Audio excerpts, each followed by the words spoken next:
Dubai से बकलावा खाने वाली, लंदन के बिस्किट खाने वाली और आगरा जाके कॉफ़ी पीने वाली लड़की से अब मुझे राधा कृष्ण की कहानी बिल्कुल अच्छी नहीं लग रही है, और ना ही तो उसकी चिकनी चुपड़ी बातें पसंद आ रही हैं। बाय द वे उसने कहानी भी गलत ही सुनाई, या शायद कहें अधूरी सुनाई, क्योंकि राधा कृष्ण की कहानी के हिसाब से एक बार श्री कृष्ण भगवान को सर में दर्द हुआ और उन्होंने बताया कि जो भी इंसान अपने पैरों की धूल उनके माथे से लगाएगा तभी उनका सर दर्द ठीक हो पाएगा। लेकिन ऑब्वियस बात है कि जो भी इंसान ऐसा करेगा उसको नर्क की सजा मिलेगी। तो रुक्मणी माँ पीछे हट गई कि मैं अपने पति के माथे पर अपने पैरों की धूल कैसे लगा दूं, मुझे तो घोर नर्क मिलेगा। अब नरक की परवाह किए बगैर राधा माँ आती हैं और तुरंत अपने पैरों की धूल श्री कृष्ण भगवान के माथे से लगा देती हैं, जिससे कि वो दर्द से मुक्त हो जाएं। इसी तरह से, इसी कारण से प्रेम की पराकाष्ठा का सम्मान करते हुए श्री कृष्ण भगवान ने उनको वरदान दिया कि भले ही मेरी पत्नी रुक्मणी है, बट क्योंकि तुम मुझसे इतना प्रेम करती हो, इसी वजह से सिर्फ और सिर्फ तुम्हारा नाम मेरे साथ हमेशा जुड़ा रहेगा। ये है असली कहानी, जो तान्या को नहीं पता।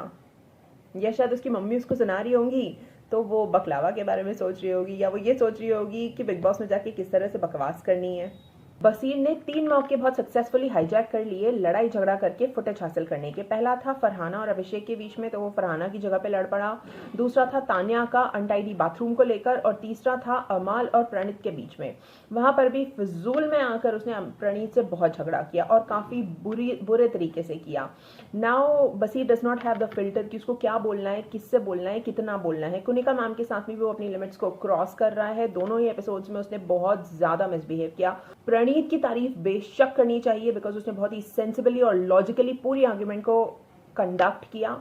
इसके साथ साथ में प्रणीत ही है जिसने 2-3 हफ्ते पहले भी अमाल को कन्फ्रंट किया था और अमाल की बोलती बंद कर दी थी। नीरम की आवाज बुलंद हो चुकी है, अब वो किसी से कोई दबदब नहीं रही है, और ना ही तो शायद वो किसी की कोई काम करने वाली है, अपने तेवर प्रॉपरली दिखा रही है। ईशान सर जब अपने किचन के प्लेटफॉर्म क्लीनिंग की ड्यूटी कर रहे हैं, तब शाहबाज ने कहा कि बिग बॉस आपने गैंग्स ऑफ वासेपुर के राइटर को उसकी औकात याद दिला दी। तो क्या हम ये क्वेश्चन कर सकते हैं कि शाहबाज क्या है, कौन है, कहाँ से आया है, अगर उसकी सिस्टर उसके साथ में ना हो?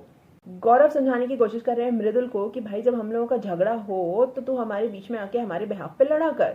लेकिन यही बात गौरव को भी तो अपने मिरर को समझाने की जरूरत है। बसीर और फरहाना में कुछ तो सिमिलैरिटीज हैं, and you know what, one of them is बड़ों के साथ में बदतमीजी करना। फरहाना ने भी आज उनसे नाम लेकर बात की और उन्हें तुम रेफर किया। इनफैक्ट उसने उन्हें स्टूपिड वुमन एंड बेवकूफ भी कहा। जीशान सर ने अभिषेक को अनएक्सपेक्टेडली सपोर्ट किया उसकी कैप्टनसी के परफॉर्मेंस में। उसे टोटल 8 लाइक्स मिले and he is eligible to fight again for his captaincy.